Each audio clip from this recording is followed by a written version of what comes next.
When it comes to choosing your team, start by asking what skills are going to be needed to do the deal. Some of your existing staff may have some of these skills. People like your head of accounts, your head of sales, senior project manager, head of production, etc. These guys can help you work out the ROI for the deal and how you're going to make it work. Of these, who do you really trust? Secrecy is crucial. I cannot stress this enough, as you don't want a competitor getting wind of what you're doing, then trying to muscle in. In World War II, the British government came up with a famous propaganda phrase, "Careless talk costs lives." Whilst M&A deals are unlikely to be about life and death, nevertheless, careless talk can cause a deal to blow up, so it's imperative your internal team understands how important secrecy is. Ideally, they won't tell their family, and certainly not their friends. As mentioned before, you're definitely going to need an accountant and a lawyer. The former to do due diligence into your target's financials, and the latter to check the target's contracts and to create all the necessary paperwork and the deal contract itself. You might need outside money to finance the deal, in which case you're probably going to need bankers or corporate finance specialists. You might also want to consider hiring a company sales agent. This might seem like an odd suggestion, but not only do these guys sell companies, they also know how to buy them. And a big plus is that they're well versed at negotiating M&A deals. They also really come into their own if you want to buy a company overseas, as the good ones will have an international network, either their own staff or trusted associates, that they can tap into.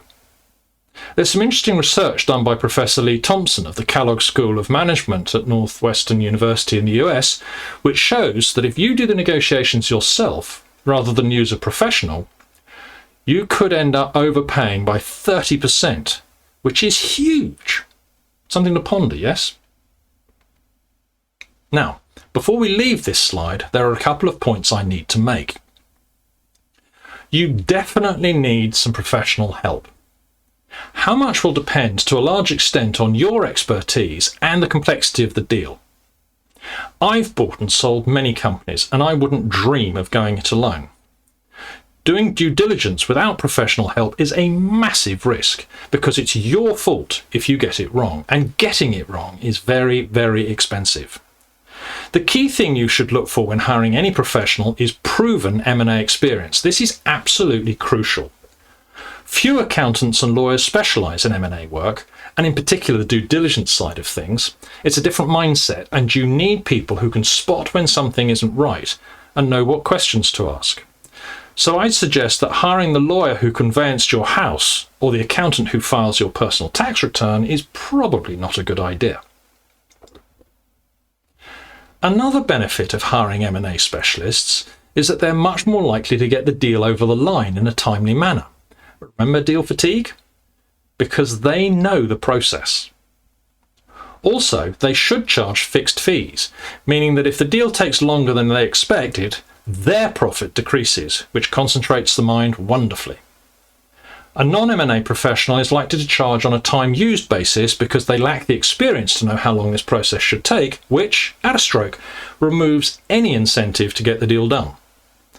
One thing to keep in mind is that if the deal fails to complete, you still have to pay these specialists, even if it's not the full amount. And this can be horribly expensive. Another reason to choose your target carefully. Finally, when selecting your specialists, if you can, get them referred to you by those you trust. But even if you can't, I beg you to follow up the references to confirm that they do know what they're doing. You don't want to be a platform for them to learn on your dollar. You need to learn from them. So it's absolutely vital that these people can walk the walk, not just talk the talk.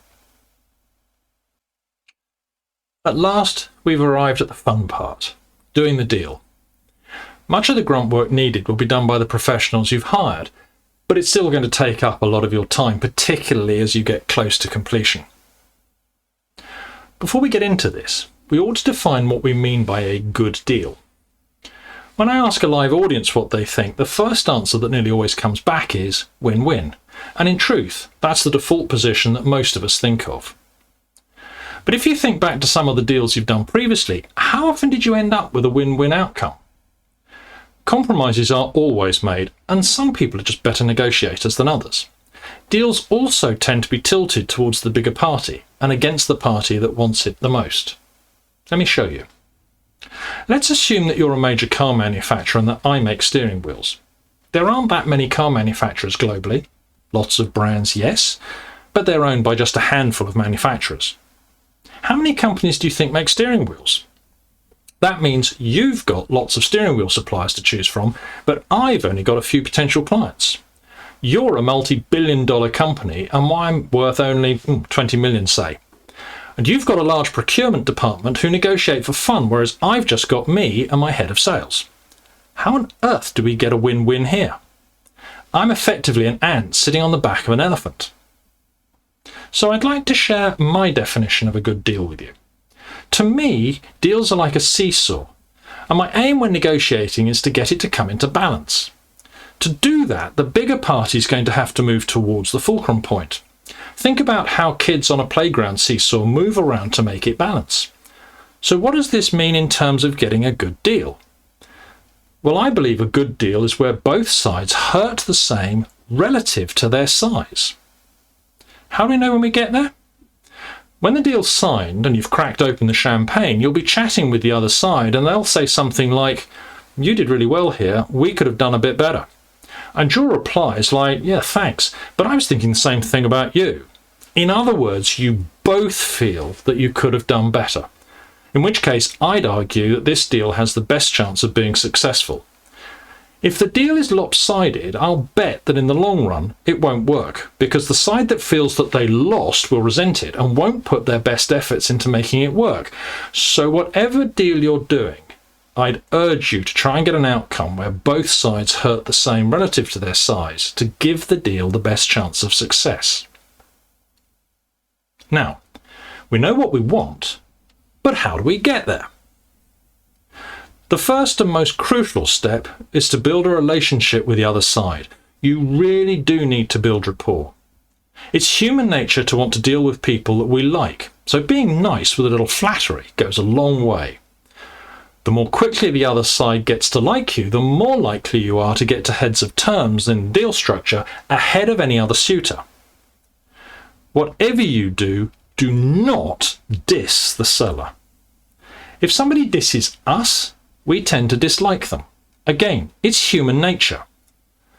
The seller will have done background research into you by talking to people that you've worked with before and the owners and staff of any companies that you've bought previously to see what you're like as a person. They're trying to work out what kind of culture you bring with you. You might think that a seller will always sell to the highest bidder, but in my experience working with clients and speaking for myself, having sold a number of my companies, that doesn't happen. Sellers will nearly always sacrifice money for culture. They want to be sure that their creation, their baby, will be well looked after when they've gone. So in order to build rapport, it helps to understand what are called preferred thinking styles, because it's not what you say or do that matters, but how the other person hears or sees you. These styles are visual, auditory, and kinesthetic. A study by Purdue University found that about 65% of the world is visual, meaning that they tend to see and create pictures in their mind and use language like, "I can see that," or "Yeah, I can see where you're coming from." Then 30% is auditory, which means that they tend to hear things and use language like, "Yeah, I hear you," or "I hear where you're coming from." And the final 5% is kinesthetic, which is all about movement and feelings, which is particularly difficult to spot in the negotiation room.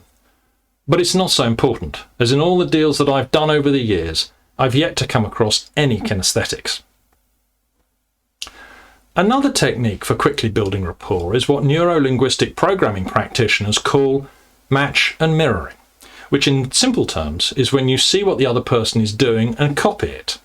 A bit like when children copy their parents shaving or putting on makeup. This can be speech patterns or movement. If they speak quietly, don't raise your voice. If they pull their left earlobe, you pull your left earlobe. But whatever you do, don't do it immediately, because that's a dead giveaway. Delay your mirroring for a little while. 15 to 20 seconds is probably enough. So what are some of the tricks of the trade when doing a deal? Well, the first key point is to understand who's in the room.